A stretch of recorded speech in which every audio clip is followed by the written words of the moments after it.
Assalamualaikum warahmatullahi wabarakatuh. Di sini saya akan menjelaskan tentang materi perkuliahan teori akuntansi untuk pembahasan grand teori perilaku konsumen. Perilaku konsumen adalah studi tentang bagaimana individu, kelompok, dan organisasi memilih, membeli, menggunakan, dan bagaimana barang, jasa, ide, atau pengalaman untuk memuaskan kebutuhan dan keinginan mereka. Coulter dan Clare, 2009-166. Perilaku konsumen dapat didefinisikan kegiatan-kegiatan individu yang secara langsung terlibat dalam kegiatan mendapatkan dan mempergunakan barang-barang atau jasa, termasuk di dalamnya proses pengembalian keputusan pada persiapan dan dalam penentuan kegiatan-kegiatan tersebut. Perilaku konsumen memiliki alasan berhasrat untuk mempengaruhi atau mengubah perilaku tersebut, termasuk orang yang kepentingan utamanya adalah pemasaran. Tidak mengherankan jika studi tentang perilaku konsumen ini memiliki akar utama dalam bidang ekonomi, terlebih tinggi dalam pemasaran. Suyanto, 2012. Dalam melakukan konsumsi, pasti ada beberapa perilaku konsumen yang bisa dipantau dan dianalisis, atau perilaku itu terjadi karena dipengaruhi oleh beberapa faktor, diantaranya Coulter dan Clare, 2012-27. Yaitu A. Faktor budaya. Di dalam faktor budaya mencangkup ada 3, yaitu budaya. Budaya adalah faktor dasar yang paling menentukan dari keinginan dan perilaku individu. Yang kedua yaitu subbudaya, merupakan lingkungan yang lebih kecil yang memberikan identifikasi dan sosialisasi secara lebih spesifik untuk partisipan dalam subbudaya.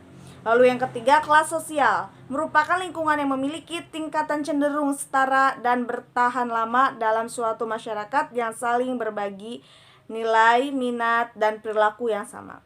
Lalu yang kedua yaitu yang B, faktor sosial, yaitu ada faktor kelompok referensi, merupakan keseluruhan kelompok yang mempengaruhi secara langsung atau tidak langsung terhadap sikap dan perilaku seseorang.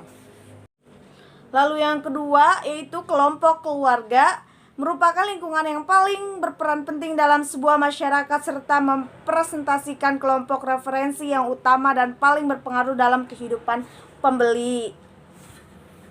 Yang ketiga yaitu peran dan status. Seseorang ikut berperan serta dalam kelompok, klub, dan organisasi yang dapat menjadi pusat informasi penting dalam membantu mendefinisikan posisi seseorang berdasarkan peran dan status dalam kelompok tersebut. Yaitu yang selanjutnya C, faktor pribadi. Yang pertama yaitu usia dan tahap siklus hidup, berpengaruh terhadap selera dalam pemenuhan kebutuhan hidup sehari-hari dari setiap individu. Yang kedua yaitu pekerjaan dan keadaan ekonomi. Konsumsi dari individu juga dipengaruhi oleh pekerjaan dan keadaan ekonomi. Yang ketiga yaitu kepribadian dan konsep diri, merupakan serangkaian sifat psikologis dari setiap individu yang menimbulkan reaksi yang relatif konsisten dan bertahan lama terhadap lingkungan. Yang keempat yaitu gaya hidup, yang tergambar dalam kegiatan, minat, dan mendapat dari sikap individu tersebut dengan gaya hidup. Yang D yaitu faktor psikologis.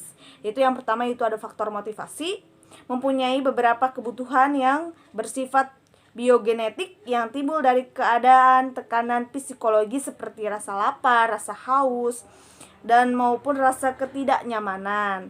Yang kedua yaitu persepsi. Seseorang yang sudah termotivasi akan siap untuk bertindak terhadap suatu hal. Bagaimana orang tersebut bertindak dipengaruhi oleh pandangannya tentang situasi.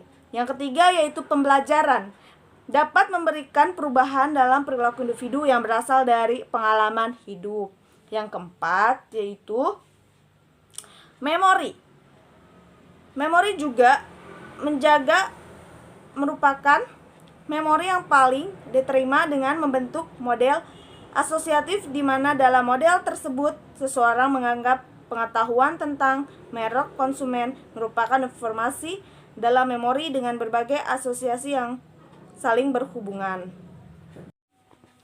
Perilaku konsumen adalah proses pengambilan keputusan dan kegiatan fisik individu yang semuanya ini melibatkan individu dalam menilai, mendapatkan, menggunakan, atau menghabiskan barang dan jasa. Banyak faktor yang mempengaruhi perilaku konsumen, diantaranya faktor budaya, sosial, psikologis, dan faktor marketing strategi. Dari faktor tersebut dapat dirinci menjadi beberapa subfaktor. Untuk faktor psikologis terdiri dari motivasi, persepsi, belajar, kepercayaan, dan sikap. Faktor psikologis mempengaruhi variabel kepercayaan pada konsumen. Dalam teori perilaku konsumen juga terdapat dua pendekatan perilaku konsumen yang dapat mempengaruhi variabel kepuasan dalam teori perilaku konsumen, yaitu pendekatan marginal utility dan pendekatan indifference curve. Perilaku konsumen menjelaskan bagaimana seseorang dengan pendapatan yang diperoleh dapat membeli berbagai barang dan jasa sehingga tercapai kepuasan tertentu sesuai dengan apa yang diharapkan. Baik teman-teman, cukup sekian penjelasan materi kali ini. Kurang lebihnya mohon maaf. Billahi taufiq wal hidayah. Wassalamualaikum warahmatullahi wabarakatuh.